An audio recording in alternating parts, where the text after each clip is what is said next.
all my beautiful people. This is Val, but this is how you do it. I just came on to talk to you about this school thing. Um, I was concerned about the grandchildren going back to school, and the president putting out this threat about them going back to school. I know each state has the right to choose whether the children go back to school or not, but more importantly, the parents have the right to choose also. Now, I was thinking if the school started back in the warmer climates, not the cold climates, because it'll be too cold. They could set up tents in baseball fields and football fields, and just have desks spread out 6 feet apart, use the mask, use the sanitizer, use everything that they're supposed to use, and they have classrooms outside. That's in the warm climates and during the summertime. I think that would be a way to do it, and then you still have social distancing. And even when it comes to the lunches, they can have the lunchroom around a certain time, have a setup already out there with some tables, and all they have to do is bring the meals out and have those warmers up on and serve the children, and then they clean up. The lunchroom staff take care of that. Even if they have to have sack lunches, they do what they have to do, or the children bring the lunch. I was thinking also that with jobs being lost, some people may have to go back to three generational living. The older parents may be already collecting Social Security or something like that, and the children may have to go back home with their kids and let their parents homeschool them, because grandchildren will listen to the grandparents about sit down, let's do your homework, that kind of stuff, and then the grandparents may have to homeschool the children while the young adults go out and make a living. And maybe even while the young adults going out and make a living, they can help that parent that they're living with, and be there for them also. Not only that, some parents leave their homes and different things to certain students or certain children, and so that's their way of starting right then, of taking over and taking care of the business of living in that particular place, because you may end up losing your house anyway. And then for another option, for those that don't have parents or grandparents, the children don't have grandparents, it's in a 2-couple household. You may just have to make the sacrifice, and one of y'all stay at home and homeschool your child, and then the other one work. Just find a way to live with less. I guess that's the only way to say it. And if you're a single parent,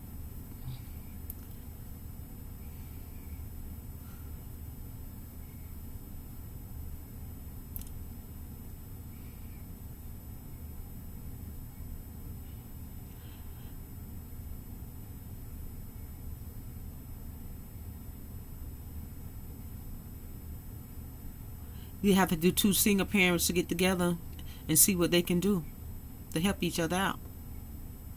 Or friends that y'all can let your child be homeschooled with somebody that's already staying at home.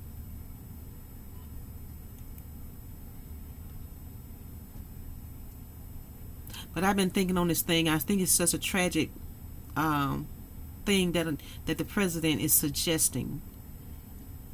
Because he has not set up he hasn't even came up with the simple ideas that I have about setting up tents outside. Skip the winter year and start over during the summertime. For those winter states when children have to wear coats and be in the snow. The harshness of the winter. The snotty nose. The rubbing their hand, doing all that, and then taking it back home to their parents and their grandparents. And sometimes they are grandparents that are raising kids. That's a whole nother situation. That's just him barking out, well, you need to do this, you need to do that, but he has not set a plan. There are multi situations out in the public. There are grandparents raising kids. Those grandparents are at risk when those kids go out to those schools and bring those germs back into the household. There are single parents. They need sitters. So they may have to risk their child's life by sending their child to school, or just find somebody that'll watch their child and their child still be homeschooled. I mean, thinking it through. A person that's a leader would try to think of some kind of situation to make this work. They just won't say, well, y'all get back to school or I'm going to cut off funding. I'm going to cut you off at the knees if you don't do what I say do. And the person that's going to suffer with that are going to be poor people, people that have no other choice. This is going to cause people to die. If it's not the children, it's going to be when they take that disease back home to their parents and grandparents. It could be the parents that's going out there working and bringing the disease back into their home. The little children may be carriers, running around carrying and touching folks, because that's what little children do. First thing they want to do is hug you, touch you. Can I go to the bathroom?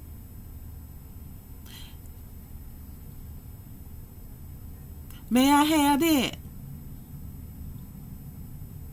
I love you.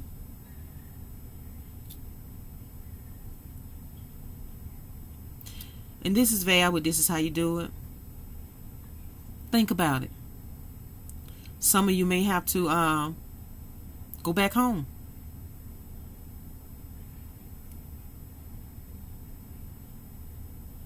Some of you may have to work night shift while the other one work day shift to watch the kids. Some of them may work second shift. And when you come home, you may have to stay in separate rooms from your mate. You're still in the same house, but y'all doing social distancing in the house because you keep going in and out the door.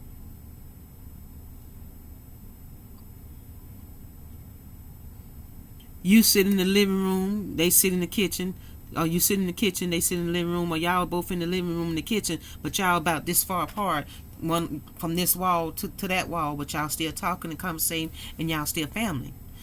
May have to figure this thing out. And if you take the time to try to think this thing through the way I'm sitting here just thinking about it, and I'm not even in that situation, our president should be thinking about it. I know he don't want to give another stimulus, but he'll write all the doggone tax cuts in the world. Or he'll give incentive for these businesses, talking about for your employees. There are no employees. So where that money going?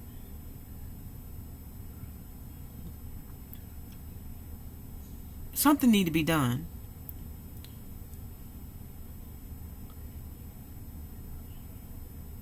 But we are powerless to do anything.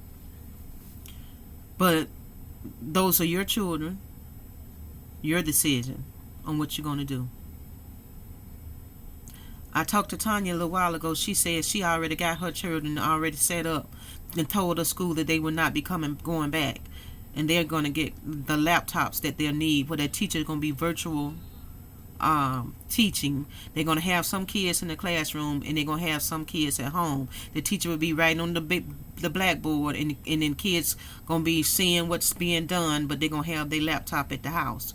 And then those other students going to be in the house. See, that's another thing that can be done. You can have a small amount of students in the house. You can cut the classroom in half and have social distancing in that classroom, and then have half of the classroom at home on the computer, watching what's going on, paying attention to each thing that's been done in that class. It has to be thought through. It ain't nothing that you say, well, just do it, get it done. When you're the leader of this free world, you got to have a plan. So this is valid. This is how you do it. That's just some ideas I'm just throwing out there. None of them are perfect, but it's something to think on. And I'll talk to all you beautiful people in the next video. Don't forget to hit that subscribe button, that like button, that everything button. Bye bye now.